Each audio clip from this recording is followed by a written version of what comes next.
Hello mga kapatid, kumusta ang pag-ibig at ang kapayapaan ni Kristo maghari sa puso at isipan natin? Quick live lang po tayo dahil may nag-chat sa atin na may message sa atin si Batang Healer. So, salamat kapatid sa invitation mo. Nasaan na ito? Salamat sa invitation mo kapatid. Unang-una, wala naman akong kapangyarihan kapatid. No, wala talaga. Walang dapat ipagmalaki. Wala namang kapangyarihan si Father Darwin. Yung mga gumaling dito sa office, hindi naman ako ang nagpagaling niyan. No? So, hindi dapat ipagmalaki sino yung pinakamaraming gumaling. Ganon. Hindi dapat dahil unang-una walang kapangyarihan si Father Darwin. No, yan ang yung mga message natin. Hindi po yun personalan. Kundi it is not a message of condemnation to all albularyo's, but it is a message of salvation. Dahil yung sinasabi natin is yung aral ng simbahan. Okay? Ito yung sabi ni ang daming nag-react kasi sa nila okay lang. Dahil opportunity natin ito na maituro yung katotohanan. At hindi ako makipag-away. Padadalan pa kita ng mga sacramentals, kapatid. So, hihingi lang ako ng address sa'yo, Batang Healer, at ito si Bertud. Ating pinangga. Bibigyan ko po siya lang ng mga sacramentals.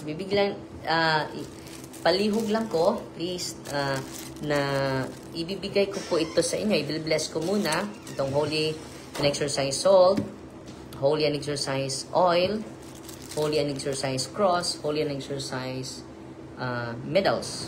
At itong St. Michael Exorcism Image. And then, ito din, Holy and Exorcise Water.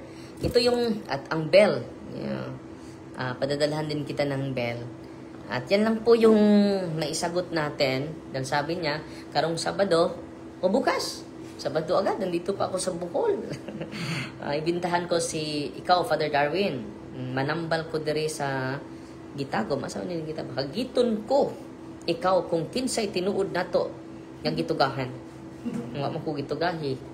Wala po akong, wala akong kapangyarihan. Wala talaga. Ang kapangyarihan ay sa Diyos. Walang-wala talaga ako. Hindi dapat ipagmalaki, kapatid, na Batang Healer. At hindi dapat ito, kung unawain nyo mabuti, mga kapatid, it is not a message of condemnation. It is a message of salvation ang sinasabi ko sa inyo. Dahil marami na po yung mga albularyo nag-surrender dito. At salvation po ito sa iyong kaluluwa at salvation din ito sa iyong buong pamilya. At sa mga tao na pumupunta sa inyo. Okay? So, ipapadala ko po ito. Maghanap lang, bibigyan niyo lang ako ng address, ha? Libre po, walang bayad. Batang Healer, ha? At sana po, hindi kailangan. Wala akong dapat i-prove. Wala naman akong kapangyarihan. Yung gumagaling na palayas ng demonyo, galing po yun sa kapangyarihan ng Diyos. Hindi po yun kapangyarihan ni Father Darwin. Kilikili power lang yung power ni Father Darwin. Kung meron mang na-liberate dahil yan sa katotohanan, turo ng simbahan, hindi turo ni Father Darwin. Wala po akong turo. Pangalawa, wala din akong kapangyarihan. No? Walang dapat ipagmalaki, kapatid. Dahil wala ito. Si Father Darwin ay walang-wala. I am nothing. I am nothing. I am a sinner before the holy presence of the Lord. So, believe ako sa'yo dahil makapangyarihan ka. At may tuga ka din. Ako, kapatid, wala akong tuga. Ano to? Gitugahan. No? Kuya po nagtuga-tuga. No? Nahi po ng tuga-tuga. Pero ako, wala talaga akong tuga. Yung tuga lang sa graduation. Tuga ba yun? Pero may tuga daw siya. No? So, kapatid, at sana hindi nyo ito ikagalit. Dahil I am bringing with you the message of hope. Not the message of condemnation. It is the message and statement of salvation. No? Dahil iniibig ko po kayo lahat. Iniibig ko po kayo lahat. Kahit merong nagagalit, wala naman akong galit sa puso ko. Witness naman ng Panginoon natin yan. At pasensya na po kayo dahil ang katotohanan, truth hurts but it doesn't harm. Ulitin ko truth hurts but it doesn't harm. No? At pasensya na po kayo hindi ko po intensyon na manakit. Ang intensyon ko pa lang po ang pagsasalita ng katotohanan. No?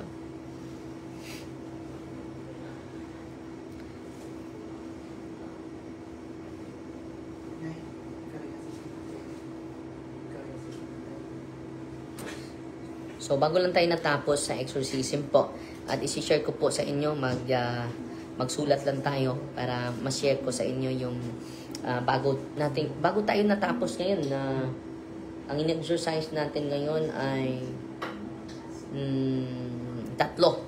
Grabe yung reaction mga kapatid.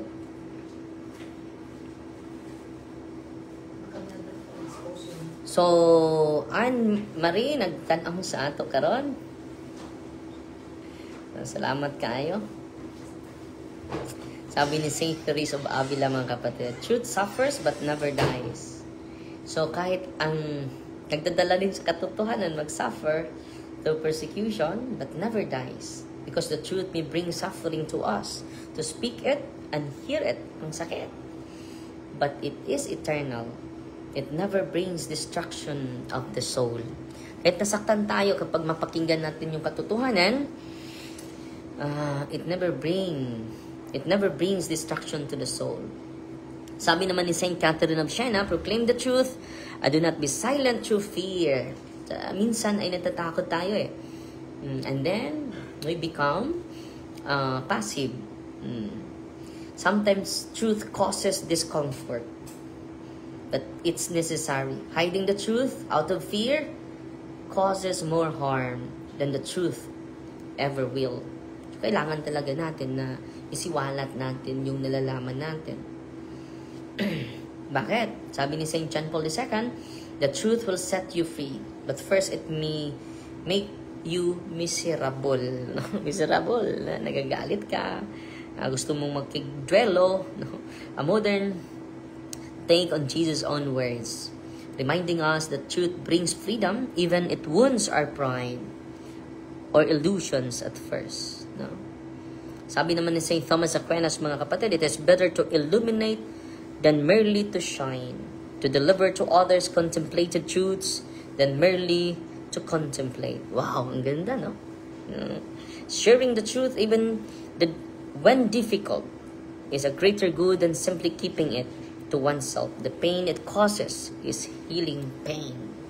Kahit nasaktan tayo, i-offer natin sa Panginoon, At pasensya na po kayo, Yan lang po yung ilang minuto na tayo. Maraming salamat sa inyong hindi ako titigil sa pagsasalita sa mga katotohanan. At meron mang masaktan, meron mang magalit, meron mang ma-offend. Dahil sinasabi lang natin ang katotohanan. So, Batang Healer, padadalahan kita. Sa sunod, bigyan mo ako ng address. Ito po, Holy and Exorcise Cross. Bibigay ko po ito sa iyo. And Holy and Exorcise Medal. Holy and Exorcise image of Saint Michael. Holy and Exorcise salt. And Holy and Exorcise oil. Alam nyo yung nabigyan ko ng mga albularyo ay nag-surrender. Okay? At bell. Ibibigay ko po ito. Ipadala ko po. At sana po ay mag-comment kayo sa address ninyo. At sa mga kapatid natin, kung magbigay na sila, i-deliver ko, ipa-LBC ko agad. Okay? Kung meron na akong address sa inyo. At sa challenge mo, kapatid, hindi dapat ako kakasa dahil wala naman akong kapangyarihan. I am just an ordinary priest. I am just an ordinary servant of the Lord. Wala po akong kapangyarihan. At yung gumagaling dahil nagpakumpisal ako. Nag-anointing of the sick tayo. And then yung Eucharist. Si Kristo po yun. So ang nagpagaling, hindi si Father Darwin, kundi ang sacrament. Sana malinawan mo at sana ma-lead natin ang mga tao sa sacrament. Hindi sa sarili nating mga accompanying spirits. Okay? So mag-ingat ka kapatid. Mas mabuti ma-process kita. At kung ma-process kita, walang problema, ako bahala sa'yo dito. Kung mag-surrender ka.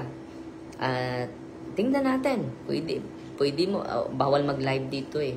Bawal mag-live sa actual exorcism. Pero kung mag-submit ka, makatulong ang simbahan sa atin. Itong sinasabi ko ay galing po sa mga church father, di ba? Hindi po ito personal na opinion ko. At kailangan natin na isiwalat yung katotohanan at hindi ko talaga ikahiya ang katotohanan, kapatid. At pasensya na po kayo at na-offend siguro, pero truth hurts but it doesn't harm, kapatid. At i-recognize natin yung mga greetings muna tayo, mga 2 minutes mga kapatid. Bakit hindi ko makita yung mga comment ninyo?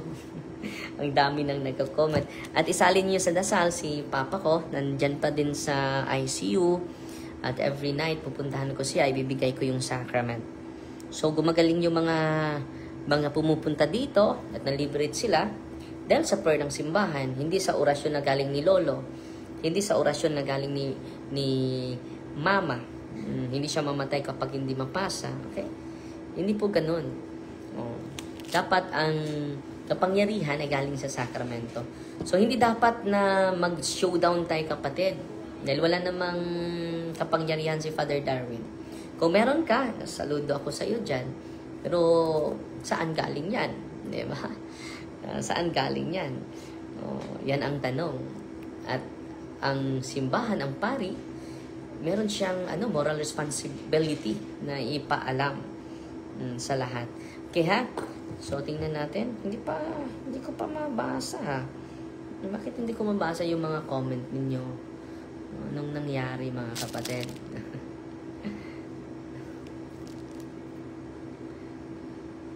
Maraming nagko-comment pero hindi ko mabasa. Mas mabuti na maging interactive sana. Pero bakit hindi ko mabasa itong mga comment ninyo? Okay?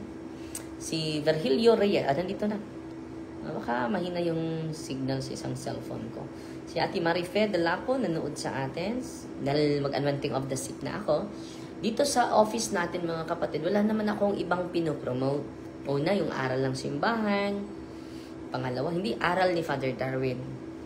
Hindi po ito asin ni Father Darwin. Holy and exercise oil of the church. Holy and exercise rock salt of the church. Holy and exercise water of the church. Holy and exercise cross of the church. Wala po akong ibang sacramentals po. Dahil ordinaryong pari lang po ako. Ordinaryong alagad ni Kristo lang po. Mas mabuti pa kayo, may kapangyarihan kayo. Okay?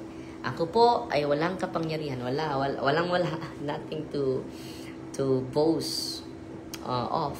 No, wala dapat ipagmalaki si Father Darwin. Kung ang kapangyarihan nyo ay galing sa Diyos, hindi dapat ipagmalaki natin. So sabi ng isang santo, let us not praise the saints because of their great deeds. Let us praise God because He is doing great things in the lives of the saints. So dapat ang sentro natin hindi yung sarili natin. No? Hindi yung ating tuga, no? Kundi lang kapangyarihan ng ating Panginoon. Okay? So yun lang yung message ko at sagot natin sa ating mahal na kapatid. Ipagdasal niyo po ako at isasali ko din ikaw, Batang Healer, na kita lahat tayo ay makatanggap ng inspiration, enlightenment, and guidance sa tunay na katotohanan po. At hindi po tayo sana ma-deceive sa ating kaaway. Patuloy lang tayo. Okay? God bless. Hihintayin ko yung address mo, Batang Healer, i-share ko po sa inyo yung mga sacramentals ng simbahan. So, Fighting Maria, tatak sa FD with a humble heart. God bless.